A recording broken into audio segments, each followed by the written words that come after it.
खबरन जो सिलसिलो जारी है। खबर शामिल कंदासी आवाज़ न्यूज़ चैनल जे रिपोर्टर मौजूद सिठारजा रिपोर्टर इशफाक अहमद शेख सिठारजा वेजो सेकेंडरी स्कूल में शेड्यूल मौजूद सालियानी इंस्पेक्शन जारी। Government campus high school Walidad Khan Lund में तालका education officer secondary Shamsuddin Lagari, assistant education officer secondary Khairpur Zahoor Ahmed Chakirani, government high school Walidad Lund जी head mistress madam Rukhsana Soomro, high school Mehar Wasir जी हेड मास्टर रफ़ीक अहमद वसीर समेत मुख्तलिफ स्कूलन के उस्तादन इंस्पेक्शन कई इंतजामिया की कारकर्दगी के सारायो। स्कूल की सफ़ाई, शागिर्दन की ड्रेस और वक्त ते मौजूदगी से गडोगड तालीमी माहौल के बेहतर बनाने लाइ स्कूल इंतजामिया पारा खयल कदमन ते इंस्पेक्शन टीम इत्मीनान जो इजहार किया। खास तौर पर head mistress madam Rukhsana Soomro FA उस्ताद नज़ीर हुसैन मंगने जो जी अगवानी में स्कूल में तालीमी मयार के बेहतर बनाने जे लाइ कयल कोशिशन के सारायो वियो।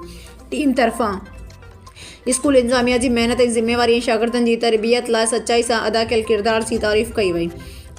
इंस्पेक्शन टीम उम्मीद ज़ाहिर कई त स्कूल की इंतजामिया मुस्तकबिल में भी अड़ी जज्बे से शागिर्दन की तालीम और तरबियत ते ध्यान ॾींदी।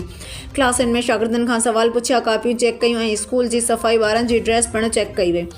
इंस्पेक्शन टीम के शागिर्दन और शागिर्दियाणियुनि पारां पुछियल सवालन ते बेहतरीन मोट ॾिनी, जंहिं टीम पारां head mistress madam Rukhsana Soomro FA उस्ताद नज़ीर हुसैन मंगने जो उस्तादन की वाखाण कई वई।